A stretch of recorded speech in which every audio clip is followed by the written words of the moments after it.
Hi everyone, today we're going to cover another deep learning optimizer. Today is AdaMod. So this is a new improved optimizer that has come out from Peking University. This was released at the end of October. Title Adaptive and Momental Bound Method for Stochastic Learning. Shortened up is how they came up with AdaMod, the adaptive and momental. So I've got an article out on Medium, but I wanted to cover this in video to hopefully give you a faster summary, A, and B, we'll jump out to a live server in a minute and run a few epochs with AdaMod and kind of give you a little more detailed view of AdaMod in action. So first and more importantly, what are the benefits of AdaMod as compared to Adam? As I said, it is Adam, but the one change is that it adds in a long-term memory concept. The long-term memory is basically a exponential moving average of the adaptive learning rates that are proposed at each batch. So what are the advantages of having this long-term memory? In summary, I'll jump to the bottom of the article here. You get three advantages. One, no need for warm-up. Now in that sense, it's very, very similar to rectified Adam. And the reason is that at the beginning of warm-up, most adaptive optimizers, Adam and others, make the mistake of basically getting too aggressive with the learning rates that they're proposing because they simply haven't seen enough data to actually make the right decisions. And so as a result, you can oftentimes shoot off into bad optima, and it's very difficult to get yourself back out. So that's why generically you need to do warm-up if you're running with Adam or an adaptive optimizer. But with AdaMod and a rectified Adam, they both control any excessive jumps, basically, and as a result, there's no need for warm-up. So that's a big advantage. Second advantage, reduced sensitivity to learning rate hyperparameter. I'll show you a better image, but as a quick one right here, this is Adam with three very large spread in learning rates. We're going to go 0.1 all the way to 0.001. And as you see, you end up with about a 3 or 4% difference depending on what learning rate you were running with. I'm assuming that was Adam with warm-up in the paper, but by comparison with AdaMod, we've got the same large spread in learning rates, and yet, voila, you converge to very similar results. So that adds a lot of robustness to your training because it's not going to be as finicky with what learning rate you selected. Finally, it does usually outperform Adam, so I would consider AdaMod definitely superior in that sense in terms of the final results that you get. Where do you converge, basically? In some of the testing that I've done, I would consider AdaMod a top 5 optimizer. Ranger and Deep Memory are also basically in that same group, so AdaMod is in very good territory in that sense. So let's get into a little more details of why AdaMod works and some different charts, and then we'll jump onto a live server.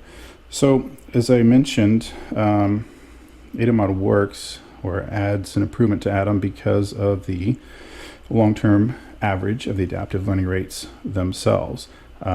So what's happening is it's going to clip any excessive learning rates. It's basically at each batch, it's going to say is the learning rate, it's basically taking the minimum of the proposed learning rate for that particular batch compared to the long-term learning rate. And so it's going to take the minimum of the two. And so as a result, you avoid a lot of spikiness, a lot of jumpiness, and that helps with the convergence, the warm-up, etc. There's a paper here that's Reddy, Kale, and Kumar from 2018. They raise the issue that Adam basically has many cases cannot converge, and that was because of being trapped and bad optima further down in training because it had no long-term memory. And so that's what AdaMod directly tries to offset. So let's get into actually one more chart I wanted to show you here. This is stochastic gradient descent. I showed you these two earlier. This is stochastic gradient descent. Same thing, large spread in your learning rate equals a large spread in your final accuracy. So let's see. Let's get a little more detail on the no warm-up needed. Hopefully you're familiar with rectified Adam. If not, I did an article this summer on that, but as a result, both AdaMod and rectified Adam do not need a warm-up. And this chart here, let's make it bigger. Here we go. What you're seeing here is this blue line right there is Adam without a warm-up, and then we've got Adam and AdaMod with warm-up. But the main thing, as you can see, is when you run Adam, in this case, this is actually a transformer, so an NLP model. When you run it without the warm-up, you will not converge or get very, very poor results. So, and again, that's due to the spikiness and the learning rates, and that's what you're seeing in this chart right here. This is the same exact model being run using Adam without a warm-up and with a warm-up. Now, this is from the paper. What I did was I added this red line to approximate the 0 line of the learning rate, and you see without a warm-up, all the learning rates that are proposed are way off here to the right. With the warm-up, they're much smaller and much more uniform, basically. And that's the reason that you do require a warm-up, is Adam has basically, at the beginning of training, it does not have enough data, and it can make some poor and excessive jumps in terms of the proposed learning rates, and basically end up trapping itself in some bad minima. And you see that spikiness throughout training. So again, by having that long-term memory and minimizing, basically taking either the proposed learning rate or the average of the learning rates, you avoid a lot of the jumpiness and therefore produce better results. Now, Adam versus AdaMod right here, you can see this is a transformer model, a very big discrepancy in the final results, both in training and validation, that AdaMod does outperform Adam there. So there is some limitations of AdaMod. Unlike DiffGrad was actually able to show that it could outperform standard gradient descent with momentum. On the testing that they did with AdaMod, it actually didn't necessarily outperform SGD. So if you're going to run AdaMod, I would consider, after you've converged, potentially jumping into SGD and finishing off with that and kind of get the best of both worlds potentially. So this is a DenseNet 121. Of course, you can see the advantage here. You've got Adam and AdaMod, huge and fast jumps. And then SGD takes forever to catch up, but 300 epochs in, does catch up. But same thing here. I guess it's about 150 epochs in, SGD outperforms. So would definitely consider adding SGD on after running AdaMod. Here's the algorithm. The key lines, or the difference here, is between Adam is line 9 and 10, and this is your long-term exponential moving average of the learning rates, and this is your taking the minimum of the current proposed learning rate or the long-term average, and that's basically the difference. As far as usage, so AdaMod basically pops right in just like Adam. There is a additional hyperparameter called beta 3. Now beta 3 controls the length of that long-term moving average of the adaptive learning rates. The authors computed this by using a point system, so you could run 0.999 to 0.9999, which is what they propose, and it's basically a look back in this case of 1,000 or 10,000. I went ahead and changed that in my GitHub repro, so that instead of having this decimal thing that's hard to compute and understand, I changed it down to here to length of memory, and that gives you an easier look back, and it certainly makes it easier to say, well, let's try 5,000 look back or 2,000 look back, and so forth. And so under the covers, length of memory is just going to compute out to B3, and you'll see that when we run it on the server. But I think it's a little bit easier to work with, but it is doing exactly the same thing. This jump in here,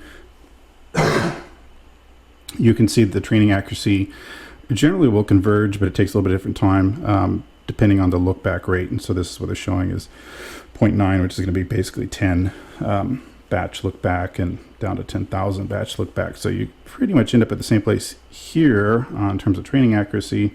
Loss can diverge a little bit. So the authors recommend 1,000 to 10,000 or 0.999 to 0.999, and this is the green and red line to give you a better training loss.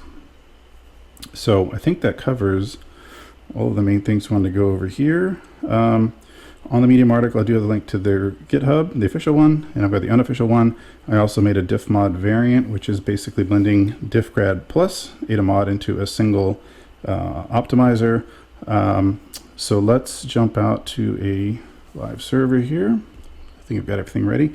So what we're looking at here is a fast AI setup. This is on salamander.ai, and I'll try to put this notebook out in the repro as well, but let's just move through it and I'll just give some comments. If you're not familiar with working with fast AI, this of course is your Jupyter code to just reload things automatically.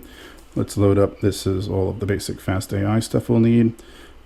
And that's done. Let's check our version. Running with 1.06 and PyTorch 1.3. So this is your AdaMod import right here. So we're importing AdaMod proper. MX ResNet is the ResNet that I use kind of by default. It's the one that we beat 13 different AI accuracy records with. We're going to load up ImageWolf, which is a subset of ImageNet proper. It's about 13,000 images in this data set. Flatten anneal, that is the learning rate schedule, and that's basically going to let us run at a steady learning rate and then do a cosine anneal. In other words, kind of a smooth but fairly rapid descent in the learning rate for the latter 1/4 of the training portion. Here's our transforms. The only thing we're doing here is just flipping randomly at 50%. BS batch size 80 and pixel size 128. There's our data bunch. And now here for FastAI we make a partial, so we can pass it in. So we're taking AdaMod. I've specified length of memory 2000, which is going to be something on the order of about 10 epochs of memory, basically. Oh, you know what? I don't know if I wanted 0.85 there. That's not necessarily so great. Let's go with 0.95 and 0.99 and 1E6. The SA1 is a self-attention layer. Here we're going to load up the learner, and we're passing in a model and our op function to load up AdaMod. I am using label smoothing cross entropy, which is another article that I wrote, which is really a summary of Google Brain's recommendations as far as why you should use label smoothing cross entropy, and the answer is you pretty much always want to use it. This is just so we can show the graph as we're training. And here's some previous runs I did earlier. And let's scoot down here and let's kick off a run. This is my version where it's going to print out like the memory of 2000 and show you the beta 3 that it computed, in this case 0.995. So we're running. So this is going to be a 5 epoch run. The current global leaderboard record, which we currently hold, is off the top of my head, it's 84.6%. We'll see where we get with AdaMod. First epoch is in, oops, 27%, not bad. Got a nice smooth curve happening here. And second epoch about to finish. Okay, 31%. Training loss, not bad, not great. Let's see what we get for a second, or technically third.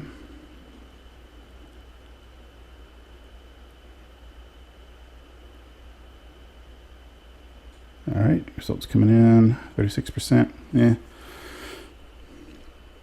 looks like this won't necessarily be the best run, but hopefully you're at least getting to see AdaMod in action on a kind of a production level data set. I will say it's pretty comparable to Adam in terms of speed. Okay, 43%, 2.3, hopefully hit 2 on this next one.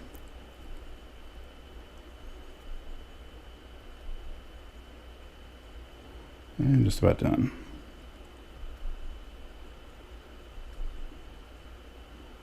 All right, it's not bad. I mean, like I said, 84% is going to be global level accuracy. 57% is frankly not that great. This wasn't really the best run for it. I did notice that it tended to perform better on the longer runs, so more like a 20+ epoch. And of course, for production, you know, you're probably looking at 150+. So I'll show you right here. This is a 20 epoch run that I ran earlier. Ended up at 79%. So, you know, again, I think 86% is where we want to be for 20 epochs. Not bad. The training is quite smooth, though. You'll see the training loss curve there is very, very good.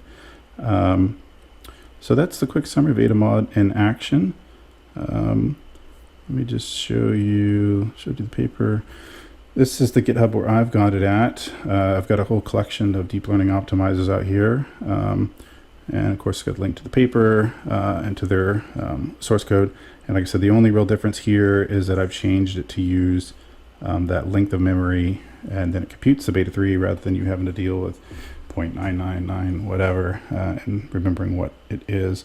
And again, I do have the code out here for DiffMod, which is a combination of DiffGrad plus AdaMod put together. Performance of it's pretty good. Again, Ranger and Deep Memory are still kind of the leaders right now. So, but that's the scoop. I would certainly consider AdaMod in the top 5 in terms of current optimizers. So I'd give it a try. You know, again, it is going to vary depending on your data set. So your results will vary accordingly depending on what loss landscape you're dealing with. But it is certainly a solid improvement over Atom. So I would recommend giving it a shot. And that's about all for now. I'm still working on stochastic line search, and we'll also have deep memory. So we'll cover those probably in the next week here, and maybe another tutorial kind of more on just getting started with FastAI and running some basic concepts within FastAI and getting, for those that haven't really done much deep learning work, kind of a more basic tutorial. So that's what's going on the video side. Hope you enjoyed it, and please leave your comments below, and hope you're doing well. Take care.